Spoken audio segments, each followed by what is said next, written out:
So, pranams everybody. Welcome to today's session.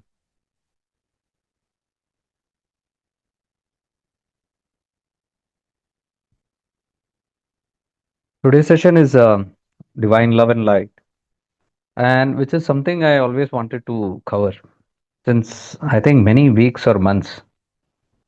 I wanted to cover this because it's connected to Rumi.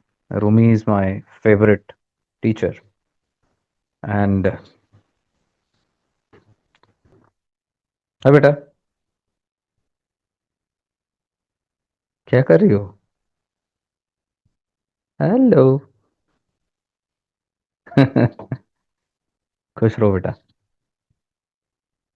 Yeah, so Rumi and Shams are someone who I always loved, and this path is all about that love and devotion. And this is not the humanly love what we are talking about. Divine love and love, light is not the human love. That is why the word divine is there in that. Divine means it's a very unconditional kind of a love. What we are discussing is about the true love, which ends, the whole path ends in that true love. And that comes only after a long, arduous journey through the world and understanding how the world is simply bouncing. And when nothing of the world remains, then what lastly remains is pure love. When, the lover is born, that's what these guys are always calling us beloved. When the lover is born, they say the lover dies, only love remains. Like what Bhagavan Ramana says, in the Gyani does not remain, but the Gyan remains. Because Gyani is an identity, right? I have Gyan. Gyani is the one who contains Gyan, somebody who has wisdom. That container must die, and what remains is pure Gyan. That is Atma Bodha. So that's in the same manner because Gyan and love are same. The self, Gyan, love are all the same.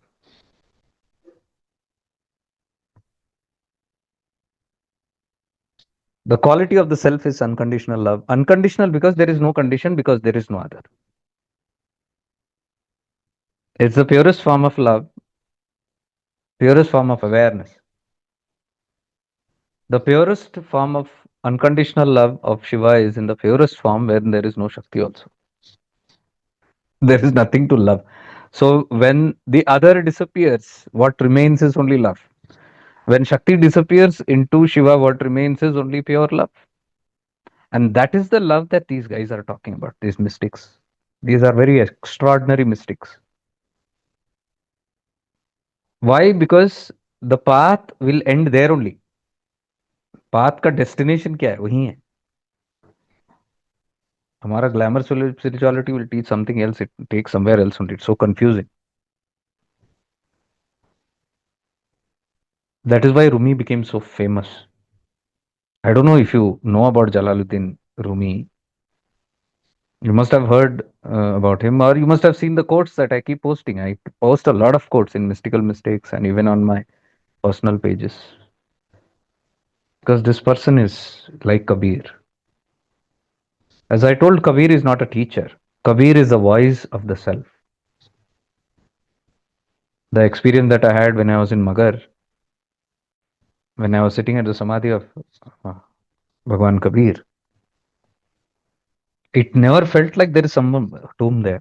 It's like from the voice, from the self, some realizations are coming out. And Kabir, it's like Kabir's realization. I said, what is that? What is that cover then?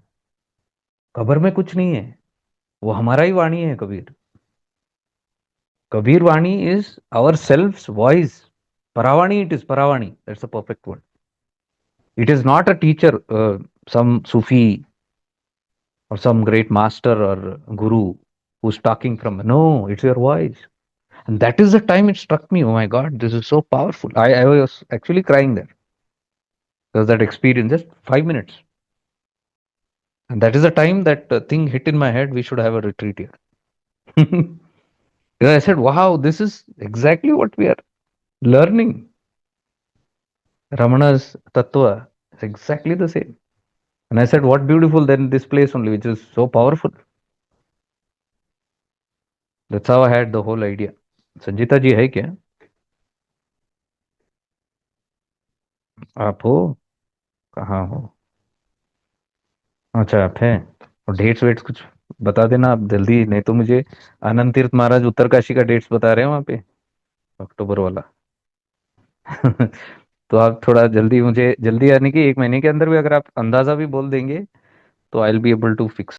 Both these are equally important, at least for me. Gorakhpur also, and there also, uh,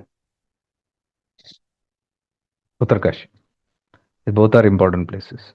ये साल में तो we can try and have this, but at the same time we have that deep retreat which we cannot ignore in Arunachal. I know this is too much, but I don't know. When the time comes, only all this falls into place. Otherwise, Uttarkashi we have been discussing for 2 years now. 2 years past. नहीं हुआ. कांजनाड also 2 years past नहीं हुआ. Suddenly हो गया. April. So when time comes, only it happens. We are not supposed, and it is not about people, number of people. I am ready to sit with even 5, 10 people. Uttarkashi रहने दो इधर रहने दो कहीं. It's not even about the place, but there is something. Maybe क्षेत्र ऋण. I don't know. Whatever that is. जिसका भी ऋण है उधर पूरा होगा नहीं तो नहीं. That is what Anand Tirth Maharaj told me when I spoke to him on phone 2, 3 days back. I just asked him and then he started. And so I'm going to meet him in Kerala. So after that, let's see. Whatever. Because he is the guy who talked about retreat and everything started. So I told Maharaj, Anantit Maharaj, you are the person now, culprit. I'm not going to leave you. Because of you, all our retreats have started. After you said in Uttarkashi, you put into that head and you are the divine messenger. Hey, he was shying. He said, I said, no, I keep talking about you to all my group. All the time I keep talking. And I want one session from you in Uttarkashi whenever. He said, no, no. I said, फिर नहीं होगा. If you are coming and then okay, let's see. He said, very shy person, very humble person. It's his own ashram there. So I believe he has got some ashram down there also in Kerala somewhere, but he is in isolation, not public and all that. So let's see. So I was talking about Rumi, Kabir. See, these are all divine madness people. पागल लोग हैं सब. एकदम पागल. माँ ललेश्वरी, माँ Meera. And then we have Rumi. Rumi ka guru Shams, Shamsuddin, Shams Tabriz, he's known as. They have a very divine story behind the whole thing. The whole story of this divine love and light. It's the divine love of God which came through Shams into Rumi's life. And Rumi was a different person before. I might put this on YouTube, but edited. I cannot put the whole thing. Edited. So the advantage in satsangs are you can be fully here and you can fully whatever we experience in the end, or we connect, or we might spontaneously go into some session, something. So satsangs are always better. But YouTube is for people just to have an understanding of the whole. So YouTube we cannot put all these things. If people are interested, you can come and join here, and I've made it very, very strict with these sessions again, because again we want only that. We do not want the whole thing to get spoiled in any manner. Because I should not be stressing myself into these disciplines and this and that. I should be free from all this. आ गया button on करो, शुरू करो, बंद करो, निकलो. मैं अगर ये सब स्टैटिस्टिक्स लॉजिस्टिक्स में लग जाऊंगा देन मेरा काम नहीं रह जाएगा. So to help myself and to help everybody, I am very strict, and that strictness works. So sometimes people don't listen. Sometimes give them, tell them nicely or whatever. They don't, neither जाते हैं ना आते हैं ना रहते हैं ठीक से ना करते हैं ना नहीं करते हैं, ना उनको बोल भी नहीं सकते. So we have our own ways to get rid of people. Just hurt their egos in such way, अपने आप चले जाते हैं फिर. Then no issues. The whole aim is not to hurt anybody. It is to make the space clean. That's all. जगह खाली रखे, ठीक रखे, उतना ही है. तो we keep playing all these things. दिल से किसी के लिए कोई नफरत नहीं है, पक्का नहीं है. But we have to play these games. So I might put about this Jalaluddin Rumi and Shamsi Tabriz this whole session, and it might go to even tomorrow. Continue because it's a little deep. If you understand this divine connection between these two great souls, you will understand your connection with you and your inner Guru. You will understand your connection with you and your inner God. All this Barka infatuation will run away. Simply, you know, focusing all the external stuff. The whole purpose is to go internal, completely internal. Suchi will like this. आज का session आपको अच्छा लगेगा. Pia is there? Dharmesh? No? Okay, no problem. Nice to see you all, especially when families are sitting together. Nice. These are all divine subjects again. Very, very deep subjects. So I just noted a few things so that I don't forget the whole thing because I love this man called Rumi. Rumi represents us, and Shams, Shamsuddin, his guru or master, represents our inner soul. How the our inner only comes from outside, and then it becomes unites one. See, this also is a perfect combination of what we are talking all these days. What we are talking about, the outer guru making you meet the inner guru, and all these things. So today, if I tell you the whole story, you'll understand the whole thing, and then I'm sure by the end of the session, you will simply fall in love with Rumi. And एक देखने का नजरिया बदल जाएगा आपका. The way you look at Rumi's quotes will change because Rumi's quotes are very magical. If you see today in today's world, he's become very popular.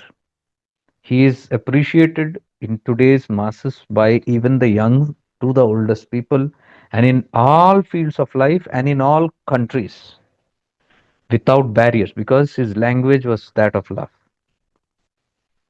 Love touches anybody and everybody, including all the creatures.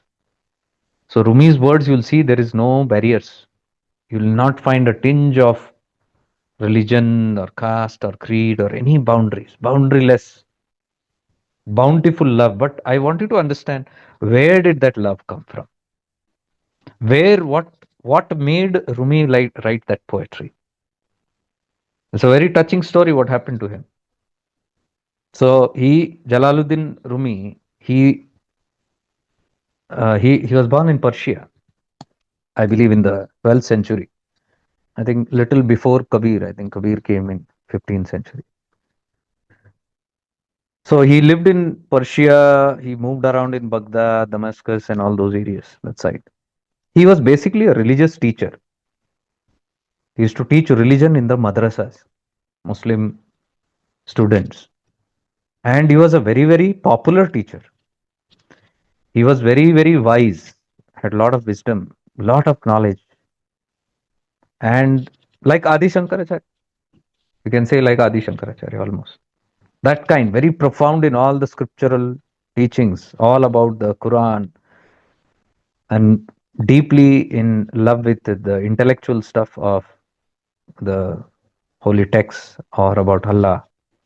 And he taught in the madrasas. His father was also the same. Father had built that madrasa or something, and then after him passing away, he took over. He lived like a scholar, philosopher, teacher, religious teacher. He was a Sunni Muslim. I think he was around 37 years old when this whole incident happened. So he used to every day go to the madrasa, teach, and come back, and he had lot of students and lot of followings, and he was known for his intelligence, and he could just tell anything and everything.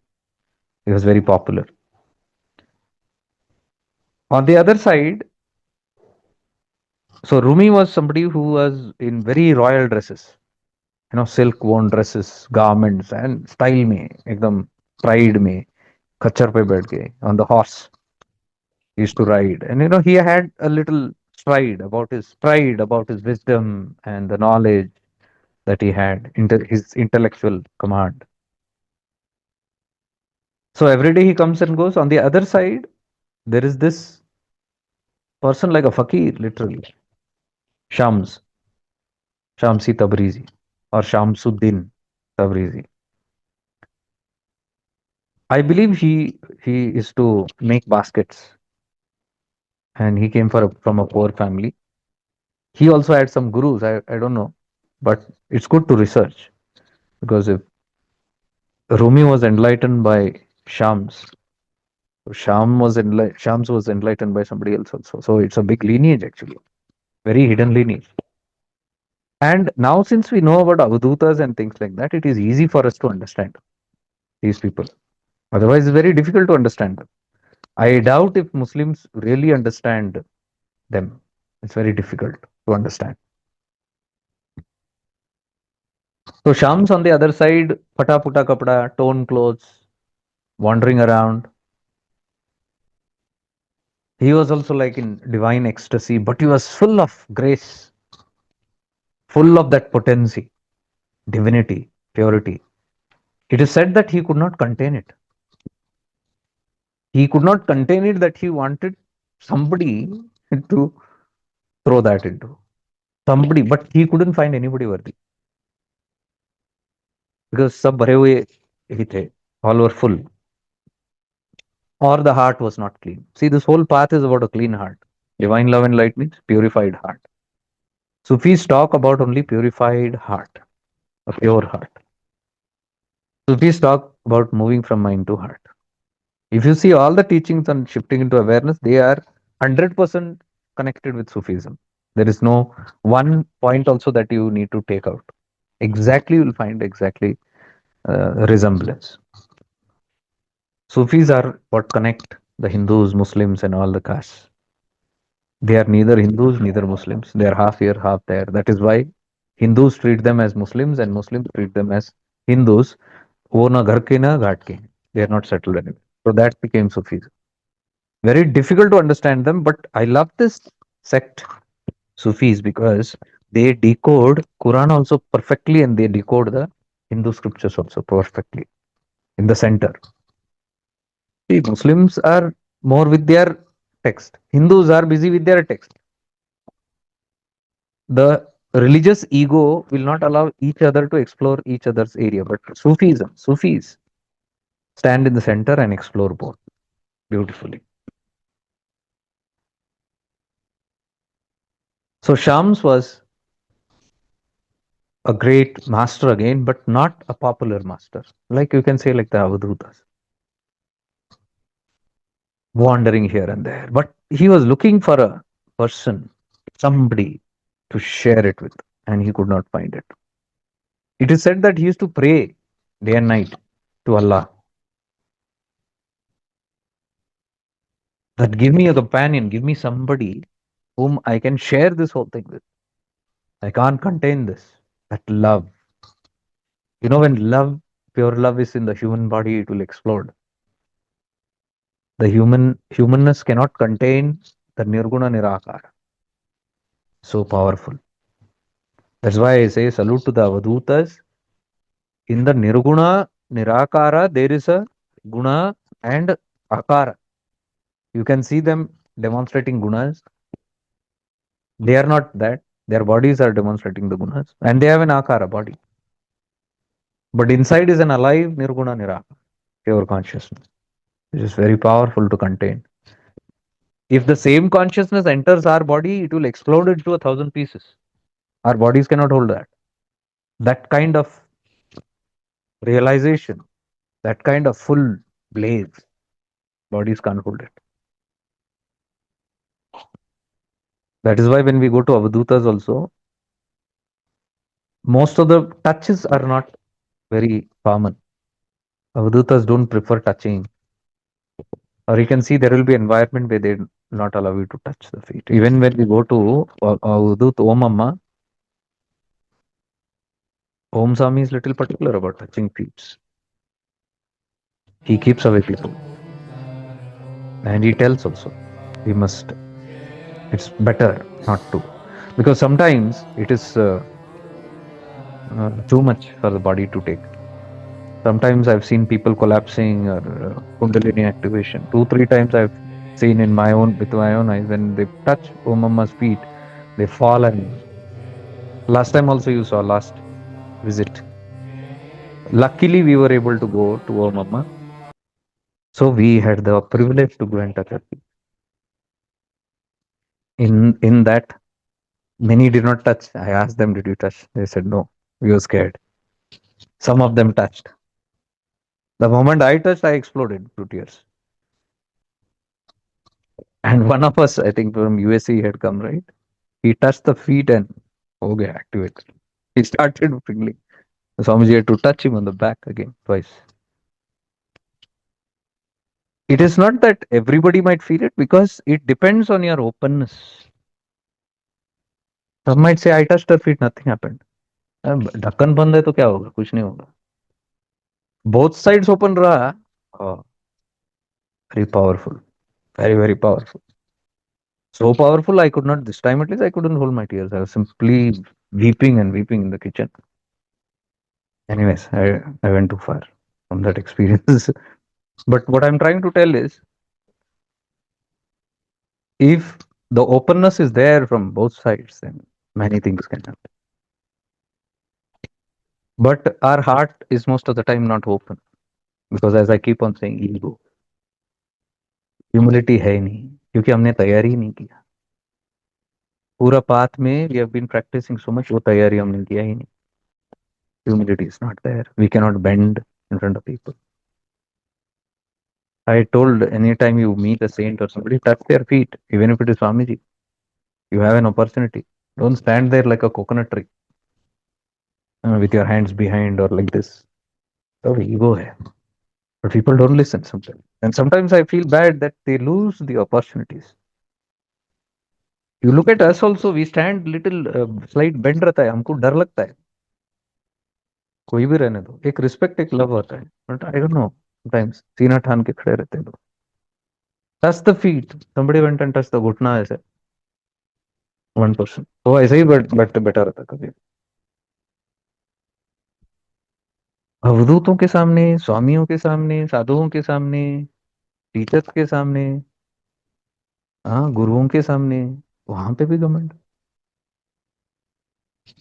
तो we are the losers. किसी का कुछ जाता नहीं है, but we are the losers because we lose. There are opportunities which life gives us continuously by the grace of what you are doing. Whatever practices we are doing, this will attract always grace in life. Somewhere or the other, it will bring. But are we open? Are we aware? Are we conscious every time? Or are we self loathing in our self obsessed problems? In self obsessed world, me and mine, उसी में लटके हुए हैं. So that is the reason, even for these sessions, what we do, I said no excuses. बैठना है बैठो, नहीं बैठना है मत बैठो. Because जिसके लाइफ में priority, I want to sit with them only. Who has made the spiritual journey as the priority in life. I don't mean 24/7 you sit with me. That 1.5 or 2 hours also, whatever you can sit. Be there fully. Remember what is your priority. If you say my priority is this and that and hundreds of things, go ahead and do it. But don't come and ask for special privileges. Nobody is special here. बैठना है तो सब साथ में बैठते हैं, साथ में उठते हैं. वो अगर उतनी ह्यूमिलिटी है, you will go a great way. You will advance like anything. If you listen to the tips, if you get the messages of what we are saying here, constantly there are many messages. If you get that, if you work on that, if you keep aside the I and all that name, fame, जो भी है आपका, all your identities, if you keep it aside, and you catch, you'll ascend very fast. Grace happens in the satsangs, and due to the satsangs, due to the practice, you will attract many, many situations in life constantly. But sajakta रहनी चाहिए. You have to be aware to even notice it coming, because when it comes, when you are available to that grace, things happen because it comes in a jiffy and it goes. If you are not alert, you'll lose it. That is why I teach in retreats to be available to grace. You don't have to do anything here. This path is effortlessness. Yesterday I was discussing, right? Direct and the indirect path, which is very, very important. Yesterday's session was very, very important because that is the biggest pitfall of all the seekers. एक level तक आके अटक जाते हैं. The ego will take care after that.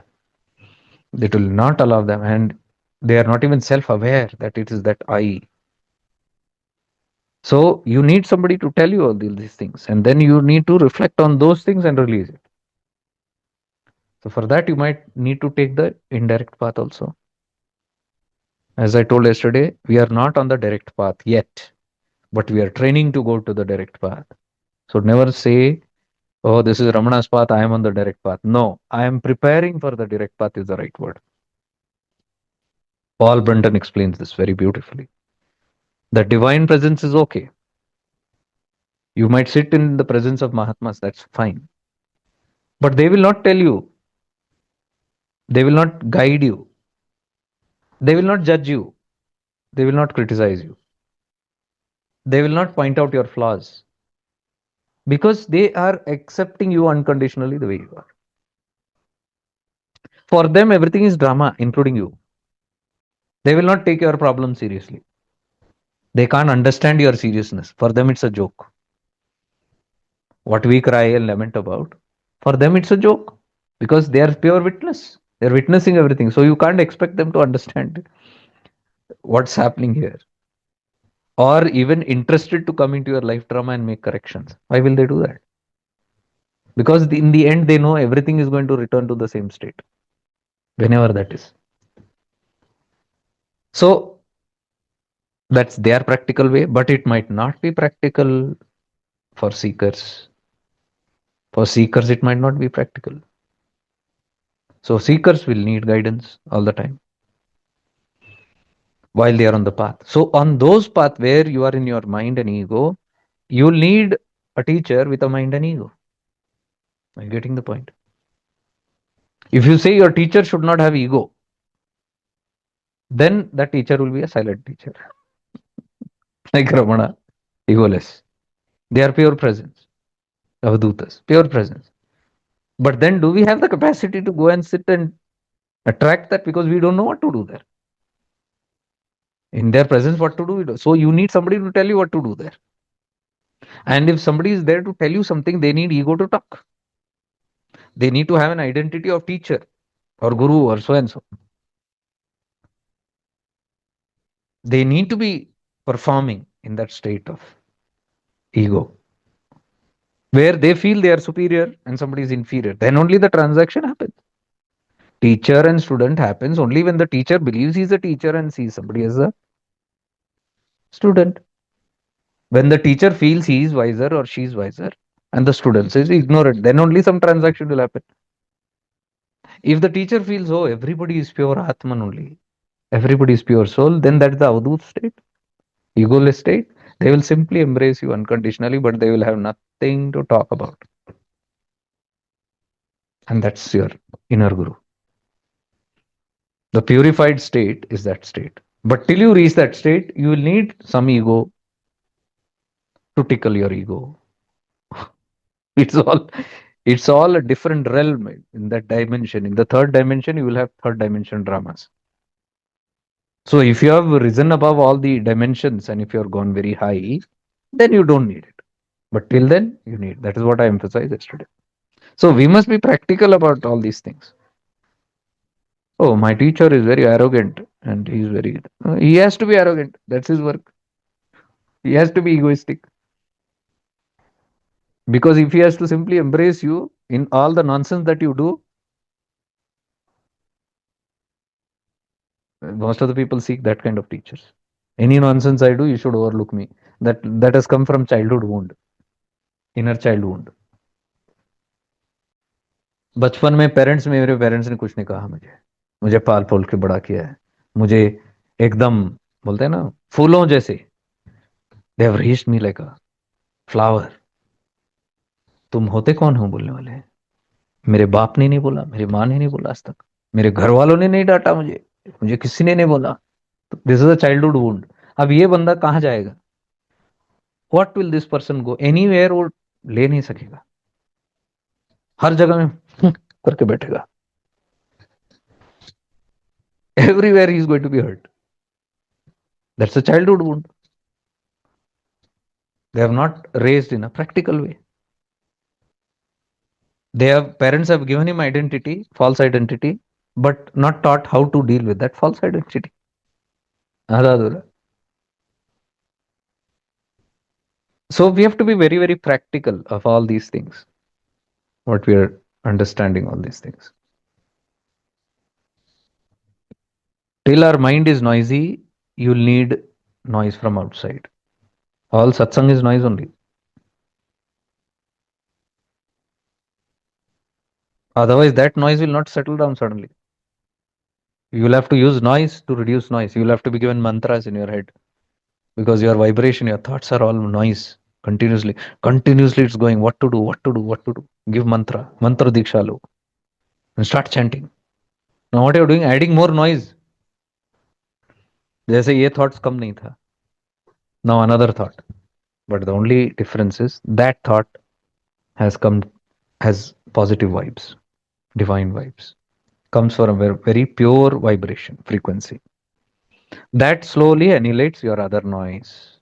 So कांटे से ही कांटा निकलता है. One noise only, with one concept the other concept is removed. So there you can't expect to be treated totally like nothing. So that is the direct path where you simply go and sit in the presence of a self-absorbed, self-realized master Avadut, whose presence is enough, but you must have the capacity to sit there and tap it in silence. If you do not know that, you will go and nothing will happen in their presence. So to get training, you need a teacher who already has those kind of experiences, who has been through all those kind of things. Not a teacher who will teach by books.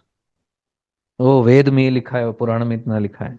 One who has read Vedas and Puranas, or read or not read, but has experienced those things in life personally, and from that point they have a conviction that ऐसे करोगे तो ऐसा पक्का होगा. कहाँ से बोल रहे हैं? शास्त्र पढ़ के नहीं, अपने एक्सपीरियंस से बोल रहे हैं.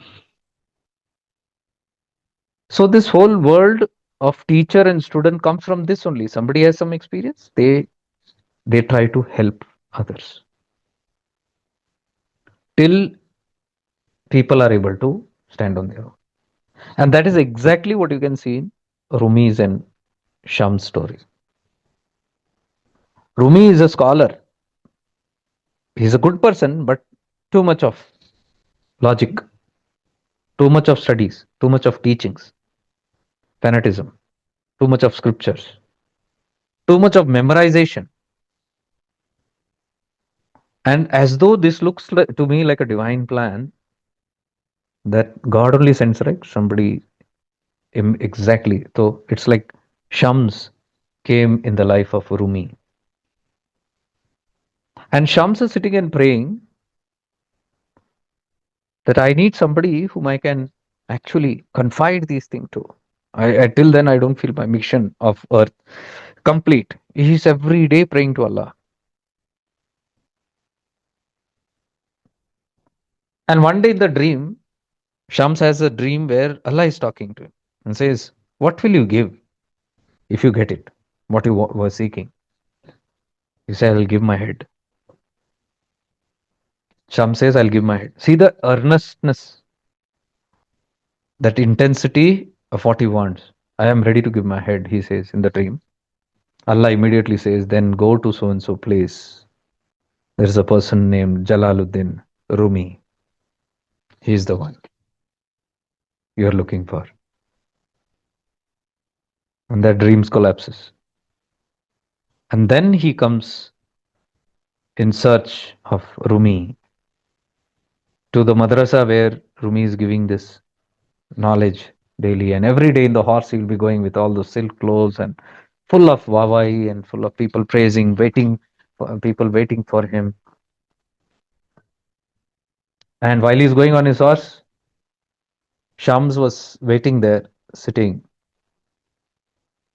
and he sees him coming on the horse. He runs to the horse. He walks to the horse and catches the reins of the horse. पकड़ लेते हो.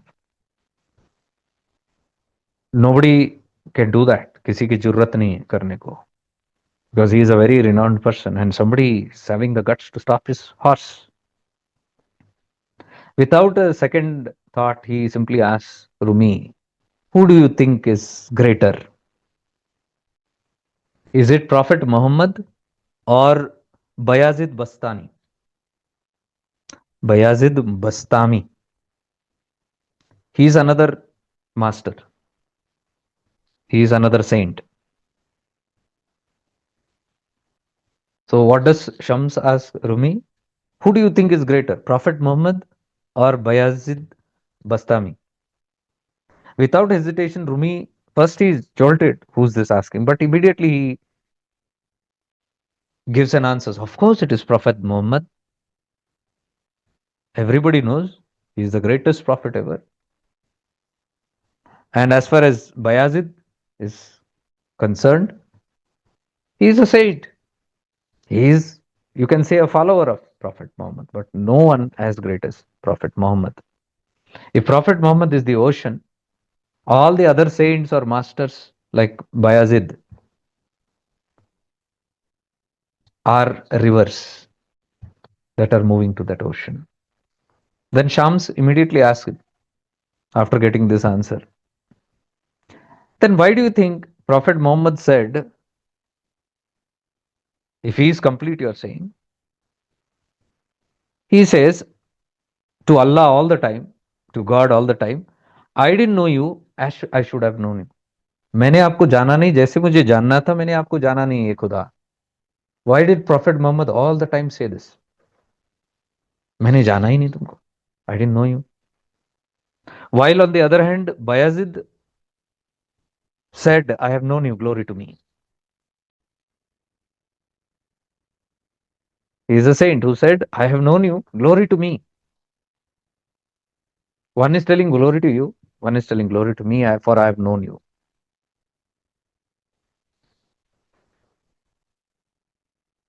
So indirectly what he is telling is, what Rumi said was, Prophet Muhammad is perfect. He's like the ocean, and Bayazid is like the river. But Shams is asking, if you feel so, then they are talking ulta. Prophet Muhammad is still telling, I don't know you as I should have known you. But Bayaz is telling, I have known you. Glory be to me. So immediately Rumi says, this is an intelligent asking. But as Rumi is also intelligent, he says, Bayazid had only capacity for one experience. He had one good experience, some divine experience he had about God. And he felt the whole experience, God is in him. I have found God. From there on, he said, I found God. I found God. God is in me. Glory be to me. जय हो मेरा जय हो मेरे जय जयकार हो क्योंकि मैंने खुदा को प्राप्त कर लिया मैंने उसको पूर्ण अनुभव कर लिया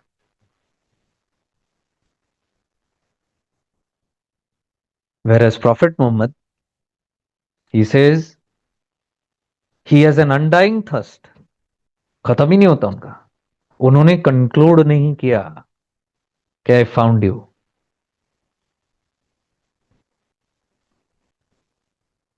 he always used to seek for Allah Prophet Muhammad pray to him and purify himself and every time he purified he came closer to Allah every time he came close to God he only felt this I didn't know you the way I should have known you immediately he sees his previous state which was far दूर था मैं तो अब नजदीक आ गया अब ऐसे आभास हो रहा है कि अरे मैंने आपको जाना ही नहीं हे खुदा जैसे मुझे जानना था, ये अभी मुझे बहुत हो रहा है, जैसे थोड़ा नजदीक आया. So every time he's coming close, he's telling, I didn't know you the way I should have known you. In that, what is happening? He's going closer and closer, and the infinite yearning with that Lord is there. Whereas the other person has concluded that he has experienced, and so now he's telling, Glory be to me. What do we get here is simply self praise. You can see this grandiose in today's glamour spirituality. Full attention on me only. भगवान कहाँ है? ना talks में है, ना आचरण में. You see on the stage, where is the glory on? Where is God there? Celebrities खड़े हैं, पूरा focus, light, spotlights, everything is there. मैं advertisement, posters, wallpapers, everywhere. Glory be to me, glory be to me, glory be to me. क्यों? इसके अंदर खुदा है. There is God in this guru, there is God in this celebrity. तो पूजा किसकी होती है? खुदा की नहीं. अब उसकी चरण पूजा होता है. हमने खुदा को यहां देख लिया. We have seen God now in the feet of my master. It is not complete, because खुदा तो हर जगह है. God is everywhere. But this person feels it is only in this feet of the master. Why? Because even the saint feels, glory be to me. See how deep it is. How deep it is. Prophet Muhammad never gave that. Never gave that opportunity for him to be worshipped. In that, one good advantage is that people are redirected to God, something higher. People are redirected to the God within themselves than being stuck with their own bodies outside. Self glorification. You can see this very, very clear. People are not finding God either in the skies or in the nature or in others, nor inside themselves. They are confined, finding it only into one body. That is why Kabir objected. आत्म छोड़े पत्थर पूजे तिनका तोता ज्ञाना. बहुत देखी प्रात करे स्नाना. ब्रह्म मुहूर्त में उठ के स्नान करके पत्थर को पूजते आत्मन को छोड़ के. They wake up in the Brahma Muhurat, they do all the rituals, they have baths, and they go and sit in front of a stone. Atam chhodke. What is happening? So Gorakshnath ji said, why are you criticizing? That is the Saguna Rupa of Shiva. शिवलिंग, आप उनको क्यों, पत्थर को क्यों ये गाली दे रहे हो? इस पूजा को क्यों गाली दे रहे हो? वो तो सगुण रूप है, भगवान का ही है. And Kabir said, I have no problem. I don't say Shiva does not exist. मैंने बोला ही नहीं कि खुदा है नहीं. खुदा है. लेकिन जब आप पत्थर को पूजते हो, when you are worshipping the stone, आपका खुदा उसके अंदर बन जाता है.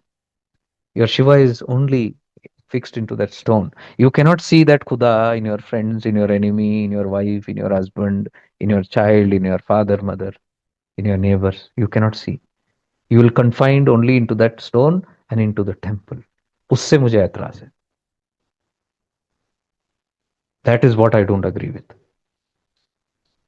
See how deep it is. Exactly the similar you can take here. One glorifies the self, the body, and says, I have realized it, God is now in me. So when you say God is in me, naturally everybody wants God, and where they will run? To that me. आत्म छोड़े पत्थर पूजे. अब आत्म छोड़े body को पूजे, उतना ही है. Then those bodies only get converted into your photos and they appear everywhere. किसको पूज रहे हो आप? हम तो गुरु की पूजा कर रहे हैं. दीवार पे है क्या गुरु आपकी? गुरु हवा में नहीं है. गुरु आपके भीतर नहीं है, आपके शरीर में नहीं है, आपके अंगों में नहीं है. In your organs it's not there. In that inner voice it's not there. In your intuition Guru is not there. In your wisdom that is not there. In your samadhi Guru is not there. In the nature, Prakriti creation, it's not there. Only in that photo. आत्म छोड़े पत्थर photo पूजे तिनका तोता ज्ञाना साधो देखो जग बौराना.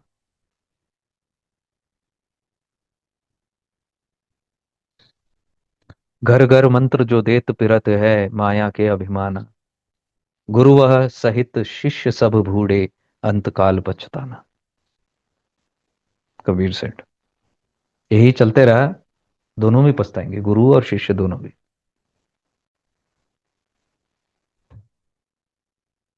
So this question, see, these are not no connection, but when I explore spirituality, I can see the same stuff everywhere. कोई अंतर नहीं है. Stories are changing, but the truth is the same. That is why we are warned even in Chidakasha Gita by Bhagavan Nityananda ki don't go on saying Aham Brahmasmi. I am Shiva, Shivoham, Shivoham. I am not this body. I am Shiva. Then ego will come. I am Shiva. तो बगल वाला कौन है? वो कभी ना है. मैं शिव हूं. तो एक बार कुर्सी मिल गया शिव वाला. If you get a सिंहासन, a throne of Shiva, then बाकी सब बेवकूफ है. Then everybody is not Shiva. Then when I become Shiva, worship is on me. But if we keep where Shiva is, everywhere, then people will worship everywhere. Not one person, one object. So I beautifully learned from this story where Shams comes and snaps him out of that ignorance. He also has the understanding. Rumi has this understanding, deep understanding. So he comes and checks and triggers that point because Shams is testing. खुदा ने तो मुझे dream में बोला. He said in the dream that he is the one, but is he really the one? He's testing him. So he catches his horse and talks that. Meanwhile, people are very angry. How can they come dare to all this? But since the conversation has begun, they are also waiting and seeing what's happening. All suddenly it's happening. Rumi is also answering, and Rumi gives the right answer. Shams is very happy, and he simply says Allah. When he says Allah, that explosion of that energy hits Rumi. Rumi falls unconscious. Too much that energy of his in his word, and because that you know that expulsion of that, having found somebody that hits him. You can take this in Hindu philosophy as Shaktipat. Shaktipat हुआ. So he collapses.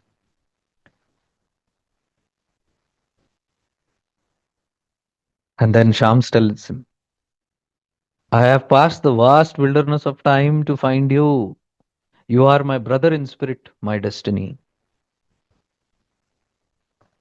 What does he say? I have passed the vast wilderness of time. I have passed time and come here to meet you. काल, महाकाल. देखो शम्स कौन है? From Mahakal, from that state. He has come into the time zone. I have come from the vast wilderness of time to find you. You are my brother in spirit. You are my destiny. आप ही मेरे भाई हो. आप ही मेरे तकदीर हो. I have found you. See, look at this very deeply, and they have not explained these things deeply. ये story I was researching and story hai, but if you look at the tattva, Shams is nothing but that pure grace descending from heavens, descending from that Mahakal state and coming and touching the right disciple. Tested when he's worthy, it hits him. He is unconscious. Shaktipat हुआ, वो Shaktipat हो. That Shaktipat changes him completely. When he says, I found you, are we not seeing the same thing? Rumi is the one who wrote, the one whom you seek seeks you. Rumi's quotes. The one whom you are seeking is seeking you, means you are seeking God. God is also seeking you indirectly. See, God here. How God is trying to find his way to Rumi, the worthy disciple. So, this is, I take this as a story, as a very metaphor, but deeply, if you see, this is the tattva. Because Sham is waiting, Shams is waiting and praying to Allah. I want to go and see. That's the wisdom, that's the grace that is waiting to go into someone who's ready. It is also as eager as this side, an ignorant person is eager to go there.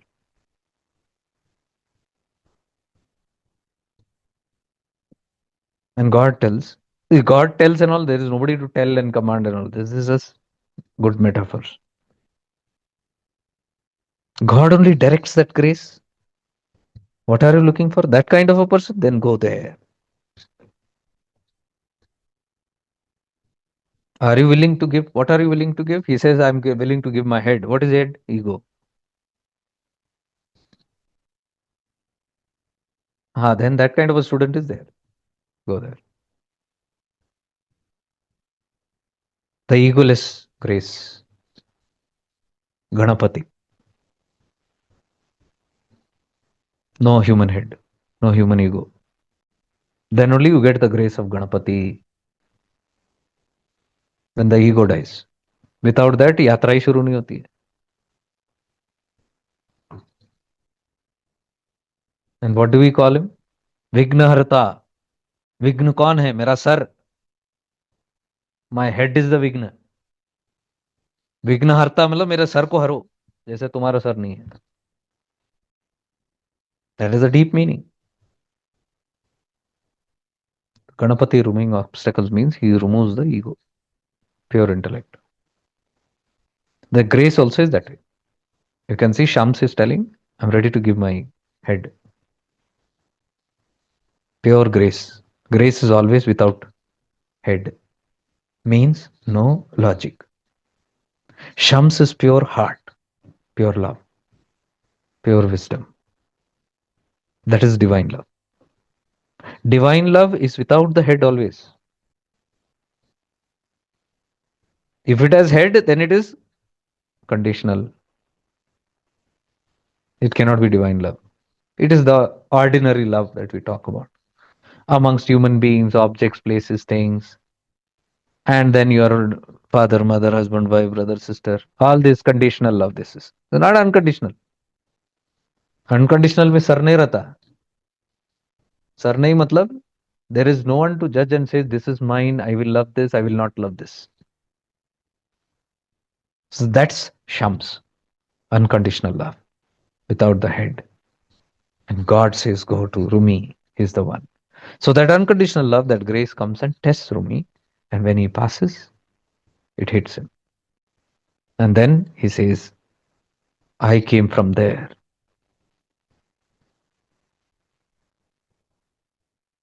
In one document, interestingly, I was just reading, it said this.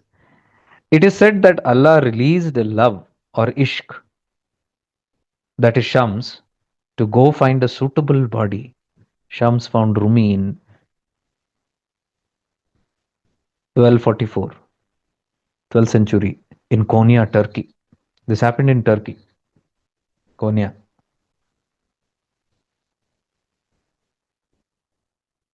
So here another version that Allah released love to go and find a suitable body. This divine love, Allah released. Go and find a suitable body for you. See, that only is shown as Shams coming. That divine love coming and grasping Rumi. He found a suitable body.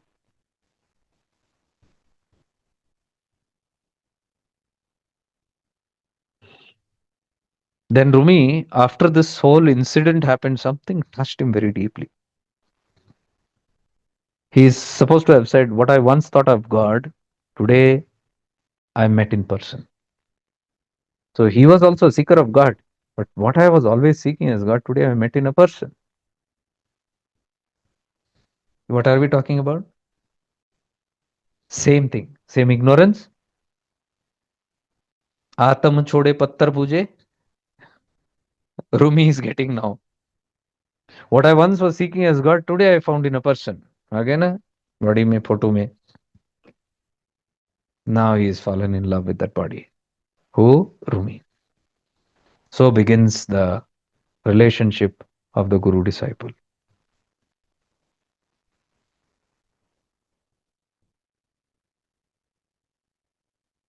One incident, Shams is supposed to have passed his house, Rumi, and he found Rumi reading a lot of books. He was checking some books, and Shams asked, "What are these books?" Rumi is always with inside books, studying because he's a philosopher. He's a religious preacher. He's constantly studying, exploring. And it is said Shams came and asked, "What are you doing?" Then immediately Rumi is supposed to have said, "It is something that you will not understand. आपको समझ नहीं आएगा, छोड़ो." Because it's very deep, right? It's like you are telling, I'm reading the Vedas, Upanishads, and somebody who don't know anything, who doesn't talk about it, ये क्या कर रहे हो? छोड़ो, तुमको समझ नहीं आएगा. How can you explain it? You cannot explain it. So he says, it's something that you can't explain. Immediately, Shams picks up the books and throws it into the pool. There is a pool or lake outside. Pani. He takes the books and throws it all into that water. And Rumi is shocked, shocked and angry, and even his disciples, Rumi's followers, all are angry and upset. How dare somebody do this? All precious books. And Rumi shouts in anger, "Do you even know what you've done? How many years of research this is? Many books have been passed on from my father. I have not even fully gone through them. You destroyed everything." He's angry, he's upset, he's sad. And then there are many versions of the story. Some say he brought the books out, and some says he said, whichever books comes, you check it out. Many stories. But in the end, the stories say that when the books came out, Shams takes it and opens the book. When he opens, everything is very intact, in fact, very clear. शाही भी उसका इधर उधर नहीं हुआ है. ऊपर से when he hits the book, धूल धूल उड़ता है उसमें से. Dust, which is a kind of a miracle. अरे अभी तो पानी में फेंका था. And you take it out and you hit, and the dust comes out. And Rumi is shocked to see that. He says, "What is this?" And Sham says something that you will not understand. छोड़ो. पहले what did he ask? Shams asked Rumi, ये क्या है? What is this book you are reading? तुम नहीं समझेंगे, छोड़ो. You will not understand. He takes and puts it into the water, and from the water he picks up and धूल जड़ता है उसमें से. And Rumi asks, "What is this?" Something you will not understand. तुम नहीं समझोगे, छोड़ो. Now there is a deep meaning in all this. That is the end of logic of Rumi. Book wisdom, दिन का तोता ज्ञाना, पोती पड़ी. There's that saying, right? ढाई अक्षर प्रेम की. इतनी पोतियां पढ़े लेकिन ढाई अक्षर प्रेम के ना पढ़े. Love is just that simple word. You have learned thousands and millions of words, but not realized that small word called love. All these great Sufi saints are amazing guys. Amazing guys. We have been tricked by religion not to look into these people. If you go into this literature, if you go into Sufism, half your clarity will come from there. So much you learn. But हमको it's like षड्यंत्र है, हमको दूर रखा गया, ज्ञान से दूर. हम बेवकूफ लोग, लोगों के चक्कर में आ गए. धर्म जाति के इसमें हम लोग फंस गए. We got stuck in this religious dividers. All are religious leaders. successfully divided us and kept wisdom away from us. Because everybody knows, I'm telling you this very clearly. All the people who divide you and don't show you where the wisdom is are the people who want to control you. Why can't they just show where the wisdom is? Why can't they just point, usko padho, isko padho? They know everything. They know all the secrets where everything is. But they will not tell. Why? Control चला जाएगा. फिर पूछोगे किसको? जाओगे किसके पास गिड़गिड़ा के? किसके राह देखेंगे? किसके दर्शन के लिए वेट करेंगे? किसका अपॉइंटमेंट लेना पड़ेगा? फिर भी ठुकराए जाएंगे. कंट्रोल. और जिस दिन समझ आया ये सब चीजें, the day you understand this and you pull back, God only will come to you. Guru tattva will come towards you. सत्य कह रहा हूं मैं. The day you pull back from all these things,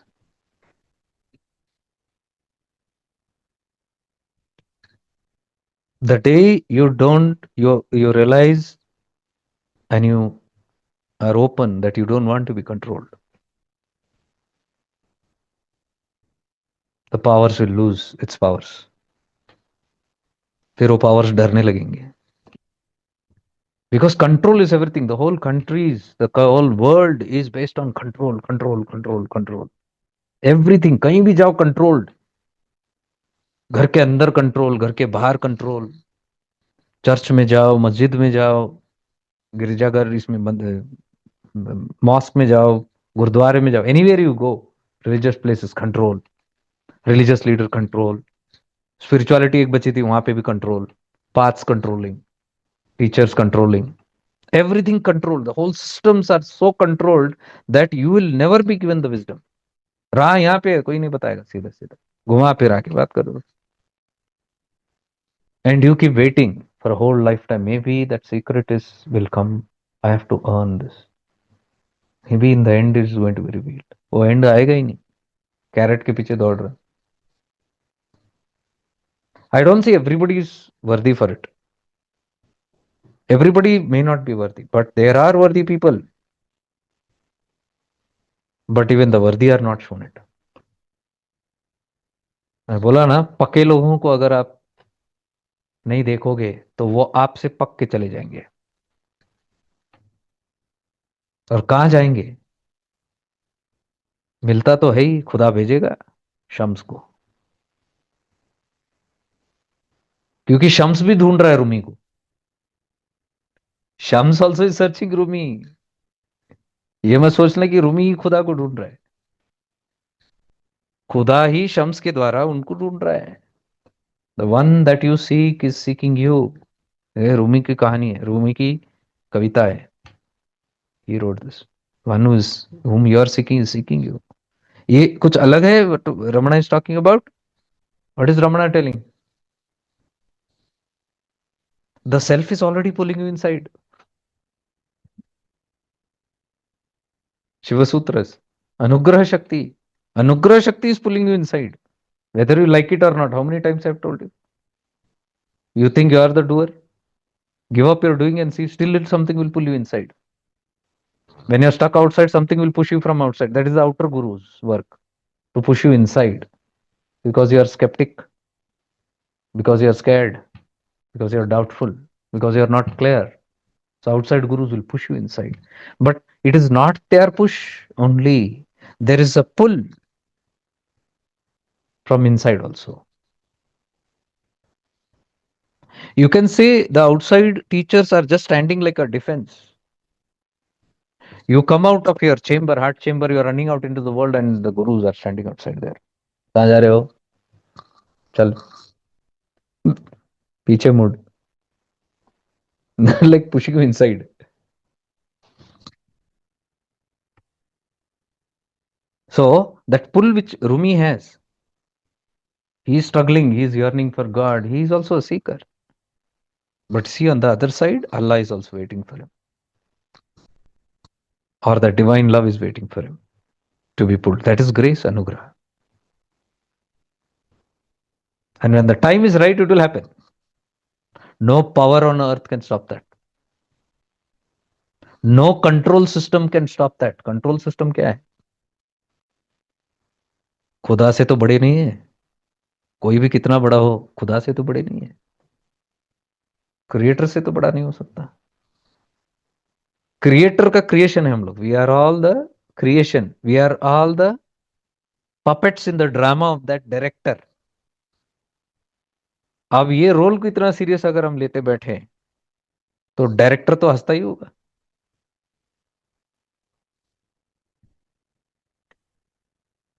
हम यही कंट्रोल गेम्स खेल रहे हैं इसके अंदर, फिल्म के अंदर, ड्रामे के अंदर drama.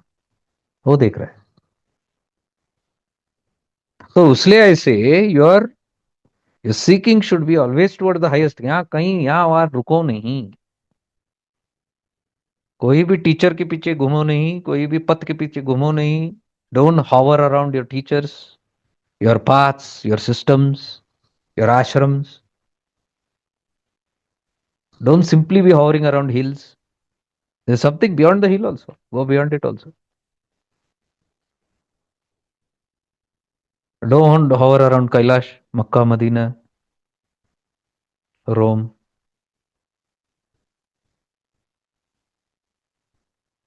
So that seeking has to be open.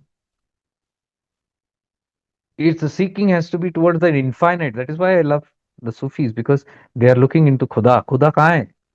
कहाँ है खुदा? कभी देखा है फोटो खुदा का? बताओ. मूर्ति देखी है? Any image have you seen any time of खुदा? Any idol in the mosque they have kept an idol? है ही नहीं. निर्गुण निराकार. वही अद्वैत की पूजा कर रहे हो. खुदा मीन्स कौन? निर्गुण निराकार वही है. That is why they are getting the Advaita Tattva very easily. So people like Shams and Rumi are finding God everywhere.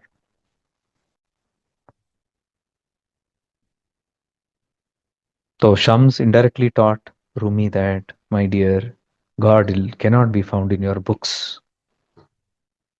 He cannot be found in your head because head reads the books. God is found in your heart because by heart you feel God. You cannot know God through your intellect. बुद्धि से नहीं जाना जा सकता परमात्मा को. बुद्धि से you can prepare all the obstacles. You can remove सही क्या है, गलत क्या है, what is right, what is wrong, what is true, what is untrue. All those things you can clean up and prepare yourself with buddhi. But with that buddhi, you cannot see God. You cannot understand God. Buddhi has to be given up. In all our practices in retreats and all, what have we done? Gone beyond the buddhi, right? कहाँ है बुद्धि? वहां पे काम ही नहीं करता. मन बुद्धि अहंकार, अंतकरण जब बंद होता है तभी परमात्मा का आभास आभास होता है. वो उसको मन से नहीं जाना सकता. ही cannot be known by the mind.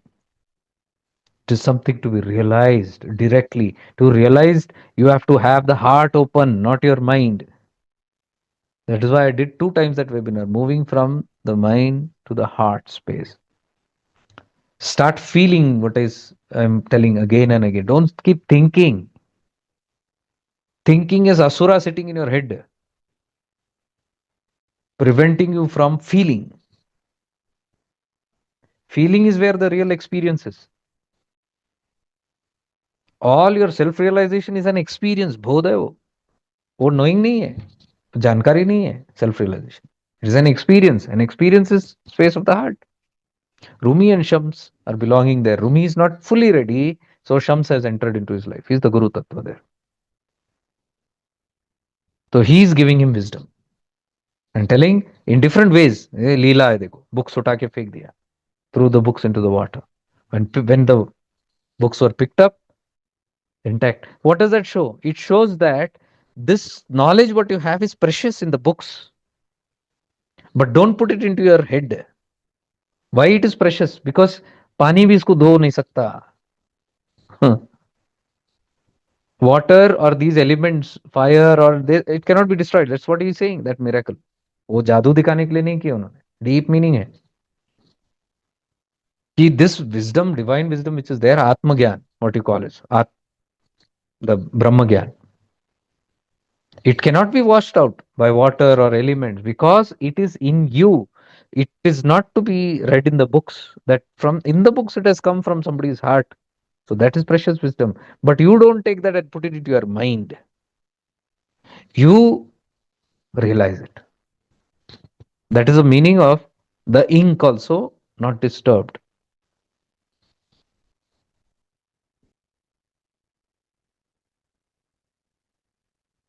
And the dust may be probably a धूल चाट रहा है तुम्हारा book.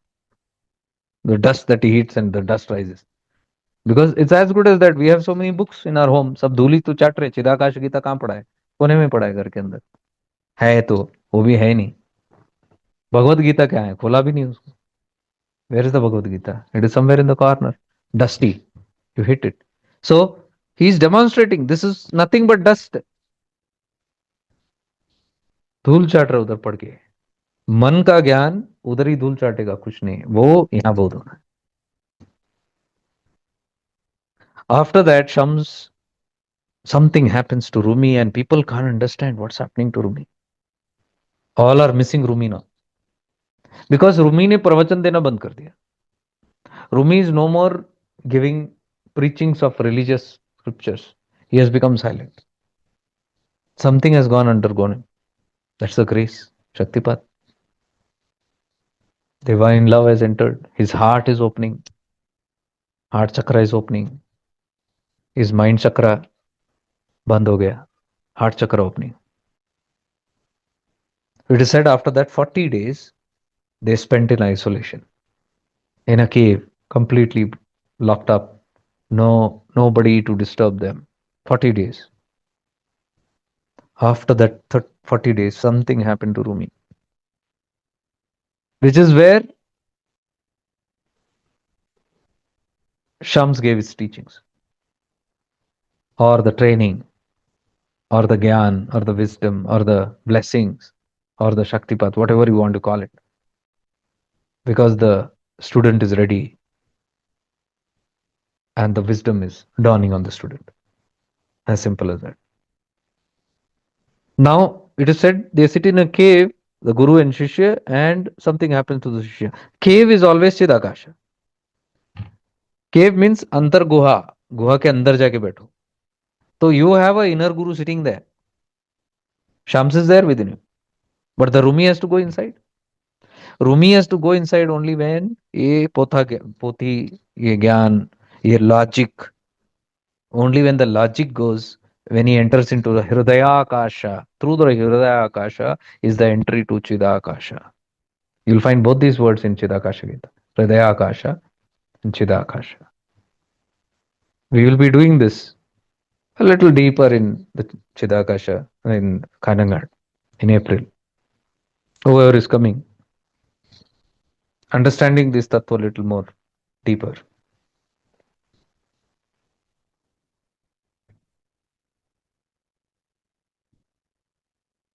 So 40 days, 40 days is something very powerful.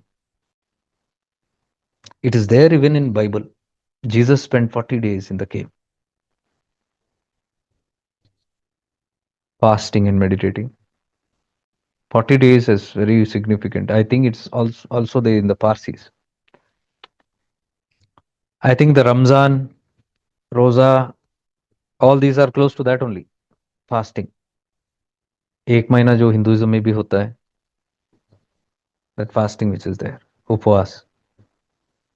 But that is completely different. Upavas means fasting from mental vasanas.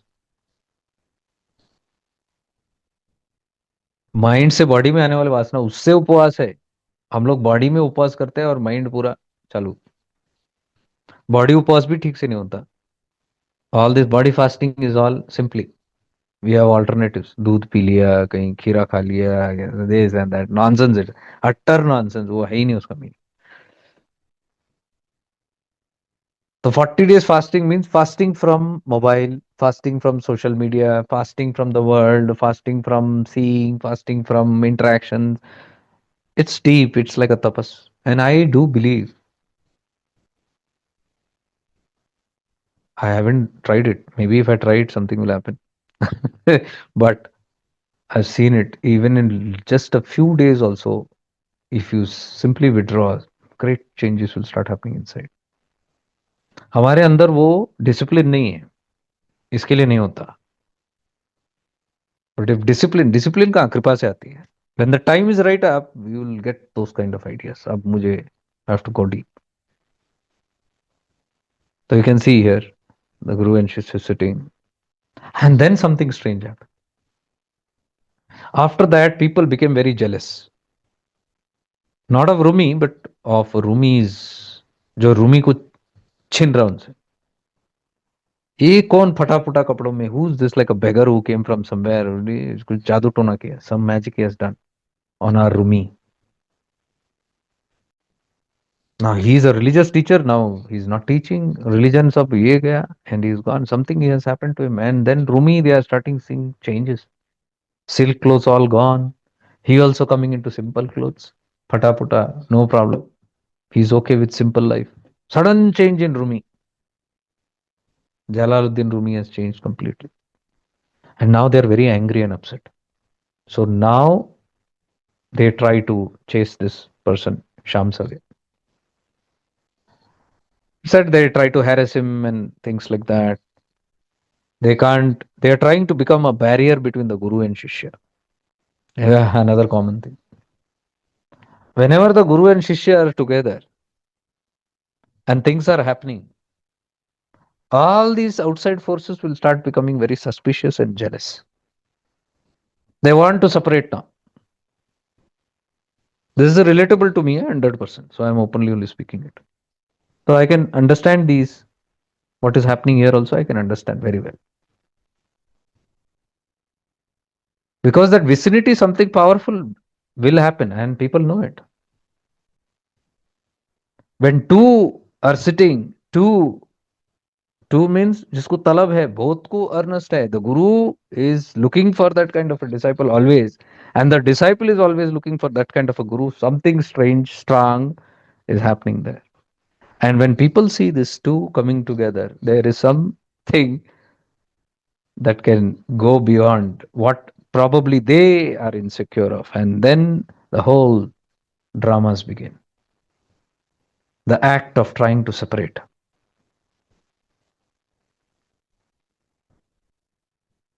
So Shams was treated indirectly in some or the other ways.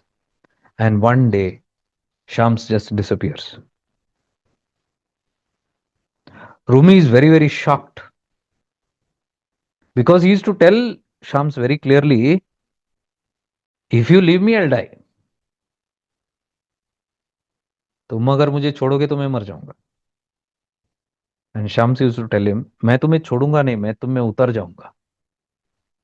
Shams used to tell, I will not leave you, I will enter into you. And this thing happens. He just gone. And Rumi is like mad, crazy now. He's not understanding this whole thing because for him it's like life come to him and then suddenly the life is gone. All the poems that you read of Rumi is in this state. You see him writing beloved, beloved, beloved. Who's that beloved? Shams. You know, people went to such an extent, they said, are they gay? इनका कोई affair चल रहा है क्या? Because he is like literally in that kind of love words he's writing for him. He simply wrote poems, he wrote letters to him, missing him from the bottom of his heart. He went and searched him. They came to know he's in Damascus or somewhere. So he went 4 times in 2 years to that place. He refused to believe that he's dead. Rumors started coming that they have killed Shams.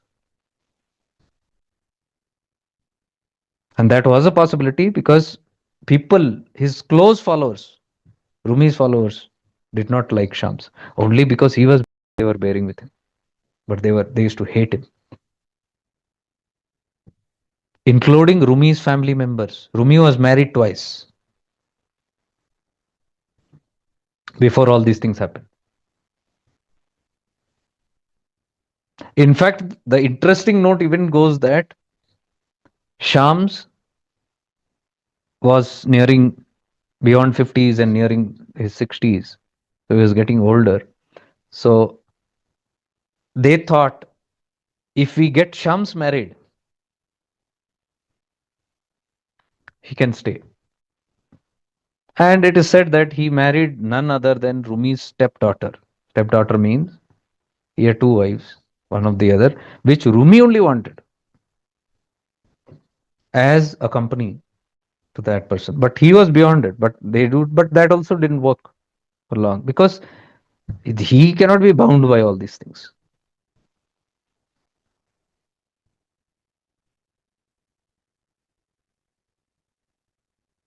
And it is said they found him later in Damascus because Rumi's son was not able to see the state of his father, gone crazy.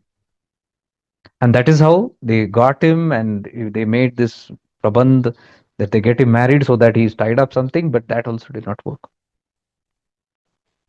After sometimes he vanished, never to come back again. And the whole script says in many different ways that he was murdered. Shams was murdered. There are two theories that floats. It's very mysterious even till date. But I can understand what it is. It's not so mysterious.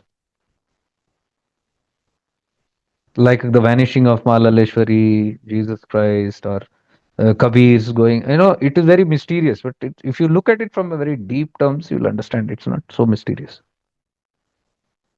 One theory says that he was murdered by his own people,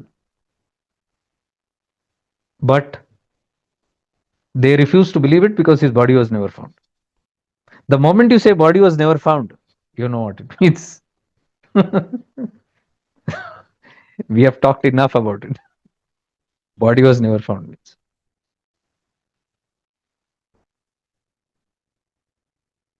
The other theory say it was a divine plan, which you can relate very well. Just like Kabir, just like Malaleshwari, disappearing. But Shams had a different, interesting phenomena of his disappearance. That was not some outcome of some incident. For me, when I meditate on this, I could see Shams deliberately did it. He deliberately slipped away from Rumi because that was what was to be given to Rumi. That was the plan of Allah. Because that body is always passing away. Body is not true. It's Maya, it's illusion. And Rumi is stuck in that illusion about the body. And he purposely disappears with the body so that he triggers the actual divine love flame in him. And Rumi writes in all his poems, as he did this, as he was seeking again and again in the outside,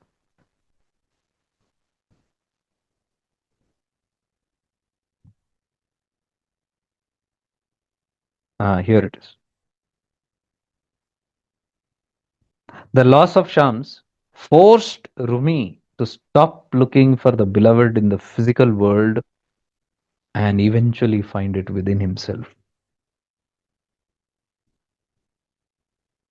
So Rumi then started writing things like, since I am him, what do I search now? I am his mirror image, and the mirror will speak now. He started writing whatever he used to write. He used to not put his own name, he used to put Sham's name down, sign up from him. That is what the people hated. People did not want that. People wanted the Rumi back. And Rumi is saying Rumi is not Rumi without Shams. This is only Shams only. This is exactly what I say. The Guru and Shishya, the Chetana milti hai, which this stupid world can never separate. Idiots hai. Idiots. They've never understood this tattva only. Fools. All these bodily games of separating, he's here, trying to kill the Guru, trying to snatch away the Shishya, keeping distance between them, creating politics. किधर कितना भी barrier करो, वो चैतन्य तो एक ही है.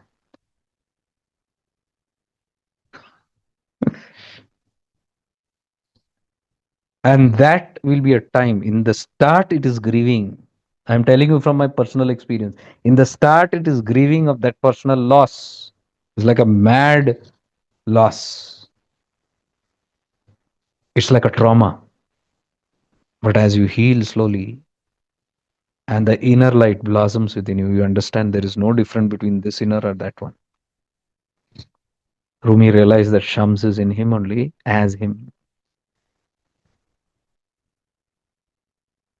All the beautiful poetry that you see till date, you have seen of Rumi is from this state, what he has written. The state of separation. That separation was given by deliberately to him because that separation created longingness, intense longingness. And that intense longingness burned the eye. That seeker, that searcher, that only burned itself down. And that's what I say. Life might bring us to that kind of situation where the eye completely collapses. Rumi is the one who said, when the world brings you down to your knees, you are in a perfect position to pray. Rumi is the one who said this. It is all his personal experiences. Whatever Rumi is writing, you can see agony, pain, and a simultaneous bliss in that. You can see a loss and a gain in that. Very strange poetry. That is why Rumi's poetry is very, very strange. It touches all our hearts because we are all in that kind of space. Something in us, subconscious, unconscious, connects to that poetry because we are Rumis. Searching for the Shams.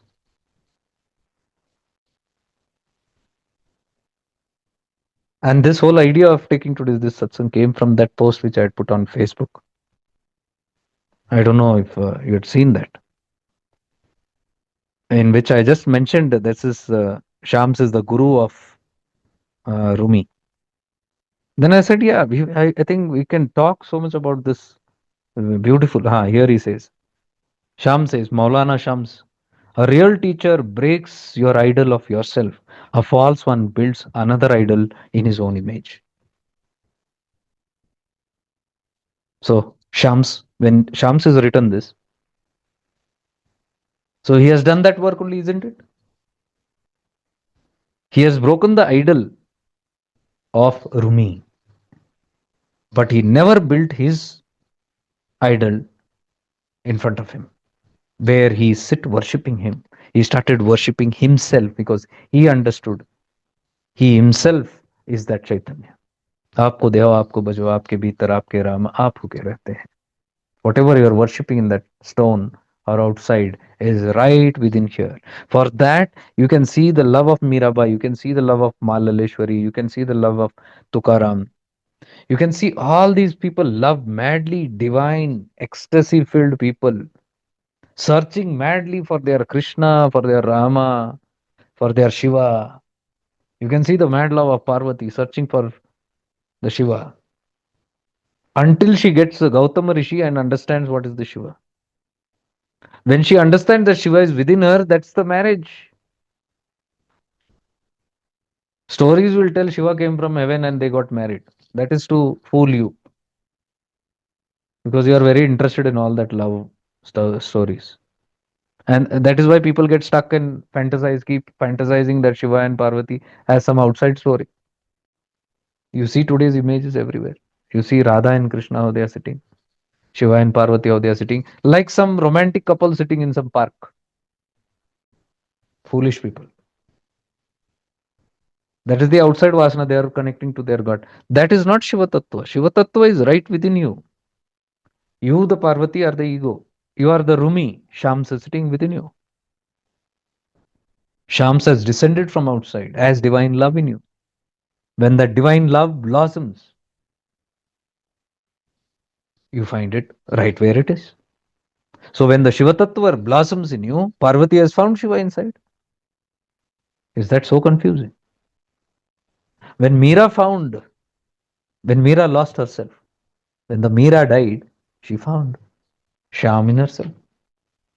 प्रेम की माला जपते जपते हो गई मैं शाम, she says.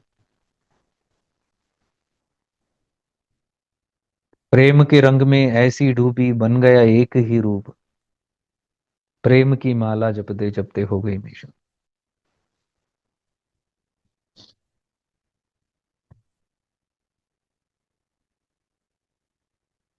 In one phrase she says, प्रीतम का कोई दोष नहीं है, beloved, it's not the problem of the beloved, don't curse my beloved. Everybody is chasing the beloved. Everybody is blaming Krishna for her madness. Hey, Krishna made you mad. Like here, the disciples of Rumi are telling that Shams came and made you mad. पागल कर दिया है तुमको. क्या जादू कर दिया पता नहीं. So there, Meera is being blamed. Your Krishna has made you mad. Krishna is singing. What does she say? प्रीतम का कुछ दोष नहीं है, वो तो है निर्दोष. प्रेम की माला जपते जपते आप बनी मैं शाम. श्वासादि माला नल सिमरू मैं पी का नाम. कृष्ण का नाम श्वासादि माला, देखो उसका कोई दोष नहीं है. प्रेम की माला जपते जपते हो गई मैं शाम. I became the Sham. This is the same metaphor you can see everywhere. Because this is the final culmination of the journey. It has to blend into that love is that pure bliss, what we are calling out. That divine love is pure bliss. Love is never bliss, conditional.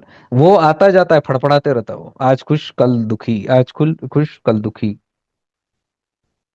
You can see Rumi, आज खुश कल दुखी. When Shams is there, he's खुश. When Shams is gone, he's dukhi.